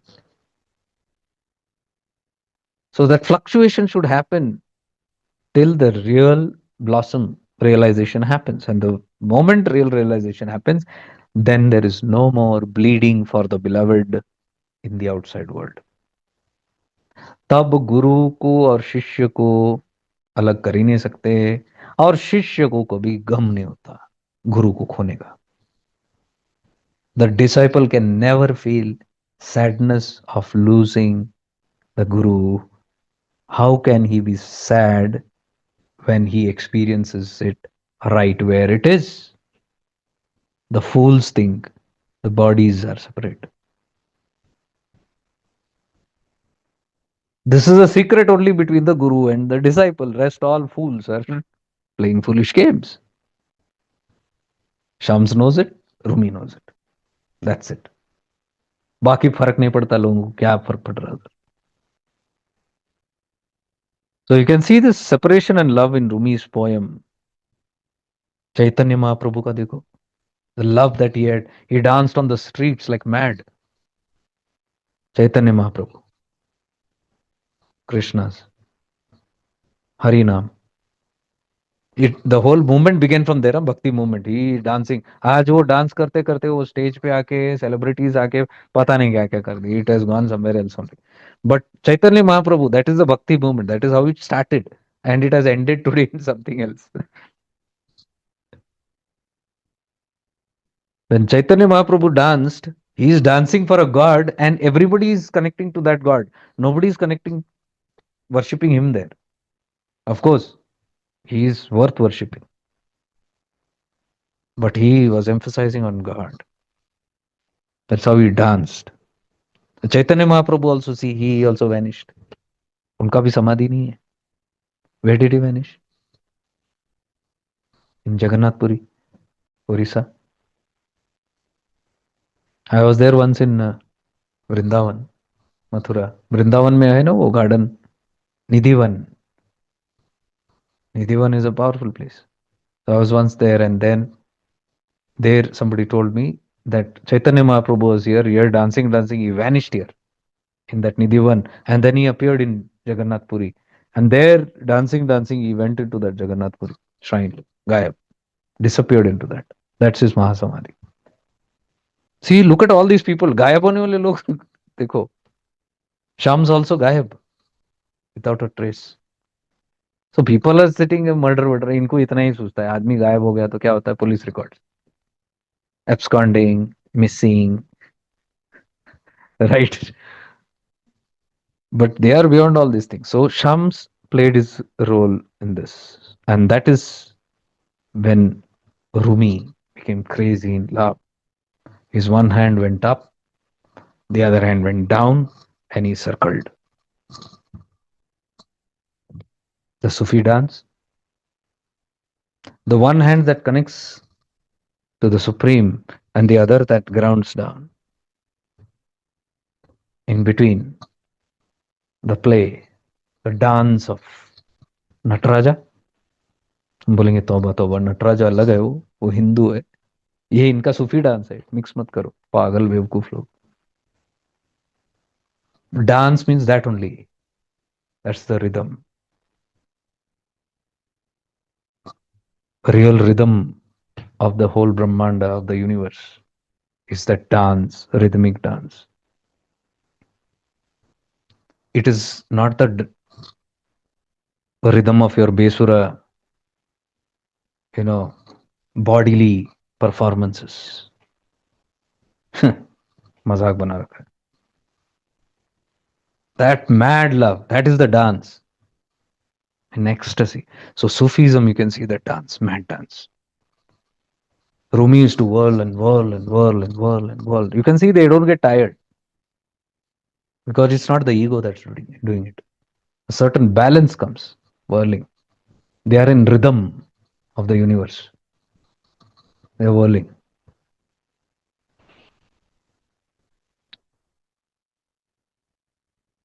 So that's where Rumi transformed into this universal love. Universal love, huh? It's not the personal love, it's universal. Everything he fell in love with. You can see his poems written on the seas, on the mountains, on the birds, on the air, on the earth, the streams. He's simply in love with anything and everything he's describing in his poems. You can see. That is the divine love coming from the light of Shams. So I call that divine love and light because that light is illuminating that divine love. So divine love and light. So he used to refuse when people said he's dead, he's dead. People always used to come and give him that kind of news because they wanted that only, right? They wanted to kill or make him alive. ये बुद्धू लोग वही करते हैं. Either they keep telling you your guru is there, sitting here, sitting there, or they tell you the guru is no more there. As though both are going to affect. Till the disciple is affected by the guru's presence and absence, it is not true love. Oh, his body is present there. Okay. His body is absent. Oh my God. Rumi cannot be fooled by that. But people come and tell him. So, Rumi is writing these kind of poems at that time. Who says that the immortal one has died? Who says that the sun of hope has died? Sun matlab sun, Surya. Son nahi. Who says the immortal has died? Who says that the son of hope has died? Look, it is the enemy of the sun who has come on the rooftop, closing both eyes, shut, crying out, oh, the sun has died. See, there he is hinting that only. How can the immortal die? And how can that sun, Shams means sun. The meaning of Shams only is sun. How can this sun of hope die? Look, it is not the sun who's died. It is the enemy of the sun who has come on the rooftop and with both eyes closing, they are shouting out and crying, oh, the sun has died. Means it's the people. The immortal cannot die. But people are simply standing on the rooftop and shouting, oh, the sun has died. That person has died. This person has died. How can the immortal one ever die? This is very difficult to explain. Only those who have been deeply in the Guru Shishya relationships will understand this. You have to fall in love, deeply, madly in love, and then lose it. Lose it only to realize it. Then only that firm convictional experience will come. It's all the play of God. गुरु लीला, परमात्मा लीला, कुछ भी बोलो, शम्स का भी plan हो सकता है. Guru's plans also. True gurus will never keep their shishyas close to them. They will want the student to disappear or they will disappear. I can tell you plenty of stories where the gurus have not allowed their shishyas to come because the weakness of the shishya is to catch the body of that guru. Gurus are ready to die like Shams, ready to die for Rumi. Because in their death will the shishya live. That is true love of the guru, where the guru is ready to die, disappear from the life. Because only then the real will be found. नहीं तो artificial परमात्मा को लेके बैठोगे आप, you will never find the real one. Because what is God? It's an idea in front of you, in your head or outside. What is in your head will appear outside. Until these both die, you are not going to realize where the God is. Until this guru in your head and the guru outside, they don't die from your experience, you are not going to realize what the guru is. And this is very difficult because we are so obsessed. ये कहां से आता है? ये संसार वासना है. मेरे बीवी बच्चे, मेरा जायदाद धर्म, मेरा पोथियां, मेरा ग्रंथ, my name, my status, my fame, my children, my family, ये जब तक वासना है, गुरु वासना भी रहेगा ही, परमात्मा वासना भी रहेगा ही, जाएगा नहीं. How can it go? Same वासना है, अटैचमेंट ही हो, मोह है, मोह. यू कैन नॉट से मुझे, नहीं नहीं, गुरु से मोह नहीं है लेकिन संसार से मोह है, फेंक रहे हो. You are fooling yourself. You can not say नहीं नहीं नहीं नहीं नहीं, मुझे तो गुरु से मोह ही नहीं है लेकिन संसार से, नहीं नहीं, मुझे गुरु से मोह है लेकिन संसार से नहीं. I am attach to my guru but not to the world. Biggest bomber on earth, biggest liar. You cannot say, no, I'm very attached to my family, but I'm not attached to my guru. Biggest liar. Attachment is attachment. Until this word attachment does not disappear from your life, be it guru or God or family, you are not going to be free from it. Because the moment the attached moha in you, tattva dies in you, you lose all connection to everything. God, guru, deity, temple, mera, me, mera. You might be living, but you have a clear idea. You don't belong anywhere. Nothing belongs to you. Clear cut idea here. Only such beings are free. So understand, if no मेरा जाता ही नहीं, गुरु मोह नहीं जा रहा, परमात्मा मोह नहीं जा रहा, इष्ट का मोह नहीं जा रहा, then मोह नहीं, मोह ही नहीं जा रहा तुम. इसका उसका नहीं, मोह, that attachment is not going. How do you kill the attachment? I have told this plenty of times. Vivek, until your awareness is sharp to see the false as false and truth as truth, moha will never disappear from your life. Do whatever you want. You have to see the false as false. Until you, with your viveka, you are looking into this world and seeing fakeness, temporariness, masks. You will not fall for it. When do you fall for it? When you take the mask seriously. You look little deeply in awareness and you'll see everything is masked and fake. Nothing is true. Whatever you're seeing is just a false projections. This you must see. Where we don't have the guts to see only. Fursat hi nahi hai. Or you might see very deeply strangers, your neighbors. Yeah, we are true. All are mass. World is mass. And when your child comes running to you, when your husband or your wife comes running to you, everything is gone. You're stuck there. So it's easy to practice on the world. But same can you give it with your body? Obsessed with the body? Busy coloring the hair? Busy trimming this body, maintaining its weight? Busy trying to hide the wrinkles. शरीर मोह है वो. Why? You think this is real, you are trying to prolong it. फिर कायाकल्प करो. फिर immortal के जो जो जो है प्रोग्राम्स, उसको करो. कौन सा इमोर्टलिटी है? All these are greedy people, greedy trying to immortalize their body. They real immortals like Shams. बोल रहे ना, what did he say here? Who says the immortal one has died? इसका मीनिंग है इमोर्टल वो नहीं, कायाकल्प करके, योगा करके, शरीर को लंबा खींच के. स्ट्रगल है वो, that is foolishness, that is अज्ञानता. So until I am able to see with clarity मैं क्या कर रहा हूँ, बेवकूफी है what I am doing, you will never get free from this मोहा, फ्रॉम दिस अटैचमेंट. इसमें ही फंसे धसे रहेंगे. वो बताने वाले भी फंसे हुए हैं, सुनने वाले भी फंसे हुए हैं, सब फंसे हुए हैं उसके अंदर. कौन निकालेगा इसको? जाग मुसाफिर. मैं खुद सोया हूं, मैं कैसे जगा सकता हूँ? जगा हुआ उसको तो विवेक होना चाहिए, वो तो बता देगा.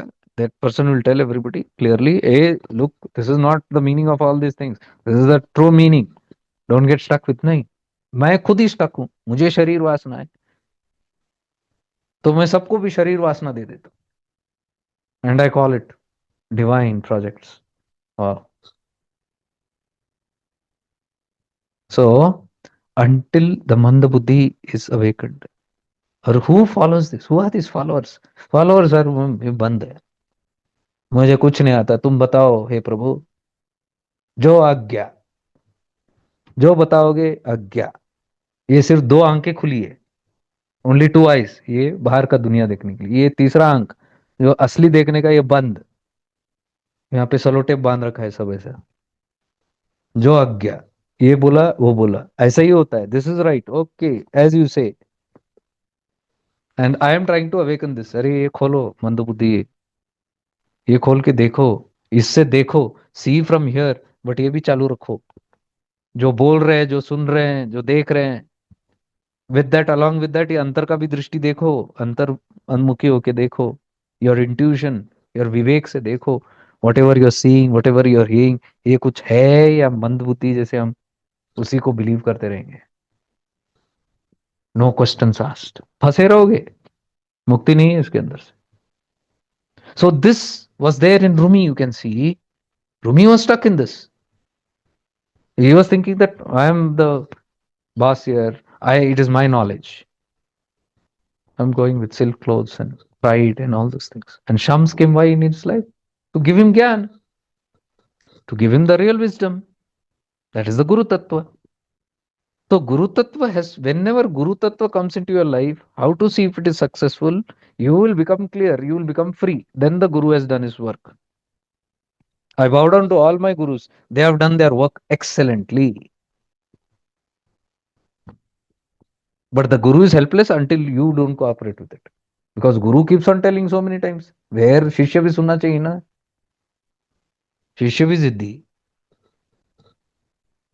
गुरु जिद्दी अज्ञानता हटाने को, शिष्य जिद्दी अज्ञानता रखने को. Guru is saying no photos, remove all the photos, you should not keep my photos. नहीं, हम रखेंगे भाई, हमारा पर्सनल चॉइस, हमारा पर्सनल मोह लगाओ, इसी में लगे रहो. शम्स नहीं मिलने वाला तुमको. शम्स के लायक नहीं है हम लोग. ये बंद करके कोई शम्स नहीं आने वाला भाई. So this divine story of, I don't know if you knew it, but I always wanted to express this. Rumi's. He's where that talab kahan se aa rahi hai? Where is he writing that poetry from? He is not simply writing some nice poem looking at the sky. No, it is coming from his pain, from his pangs of separation. It is coming from his direct experience, that yearning to be one with it.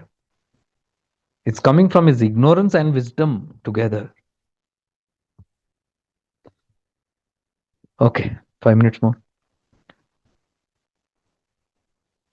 So sometimes people used to come and lie to him. And Rumi was very compassionate. He used to simply give gifts. किसी को भी gift उठा के देते थे, अच्छा बुला बुरा बुला, because he has turned into divine love now. So whenever people came and told even lies he used to give. One man came and said about Sham's death. They will keep on telling about it. Sham's death, he will immediately take his coat. उसका coat उतार के दे दिया. Take this coat and go. And the person sitting next to him said, "Why are you giving him all these belongings like this? People are fooling you. Don't you know they are telling a lie? You only tell they are telling lies. And when they're telling lies, you are gifting them." And Rumi says here, "I know it is a lie, so I gave him my coat. If I would, if it would have been true, what he said, if it would have been true, I would have given my life." These are those days when you are missing Shams. And he was telling, "No, he's not dead. No, he's not dead." And people are telling he's dead. So when he's giving the quote, and the person, "Why did you give the quote? He's telling a lie. Don't you know it's a lie?" "I know it's a lie. That is why I gave it the quote. Because if it would have been the truth, I would have given my life. If what he says that he has died, if it is the truth, I will die. But I know it's a lie. And because it's a lie, I am happy. Take my quote. Gift. I know you're telling a lie." Echo how deep it is. That love.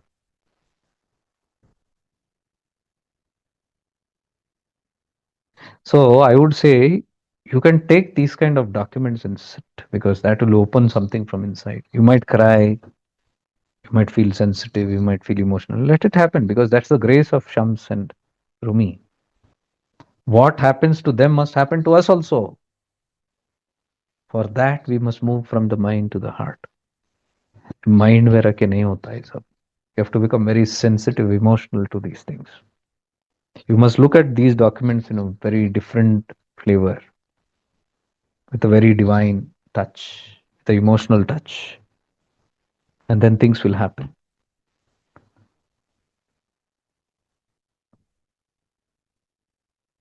So tomorrow, I think we'll continue with this one more session so that we give it a completion. The three signs of a purified heart. What are the three signs of the purified heart, which they say Allah has accepted this person? That we'll discuss tomorrow. And of course, we'll go through some of his Rumi's poems also tomorrow. And also there are some teachings of Shams also very nice. So we'll reflect and contemplate on that. So today and tomorrow it will be like part one and part two. So all those who have attended, thanks.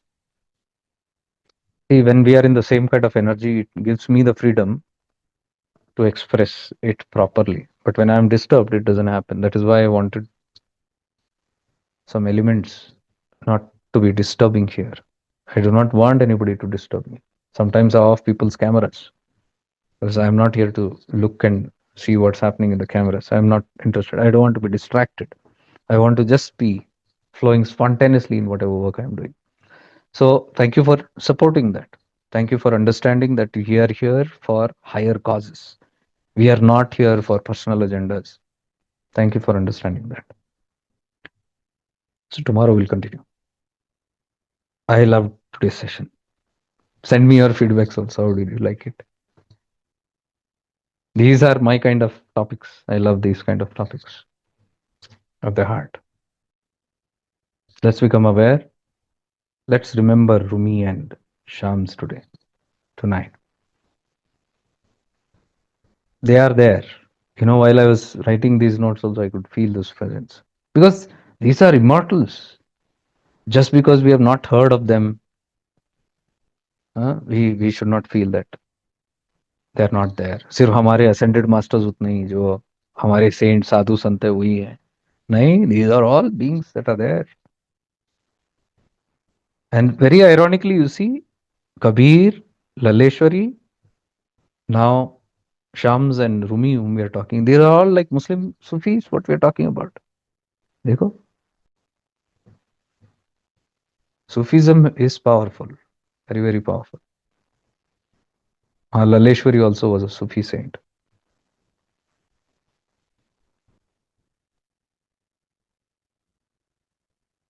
Let's become aware of the body.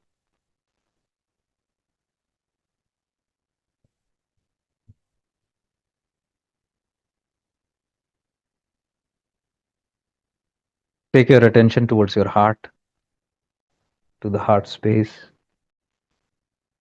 center of your chest. It is not the physical heart, as Ramana says. It is the center of our being, जहाँ से मैं शुरू होता है. Just become aware of where this मैं is coming from. Where do I feel this identity?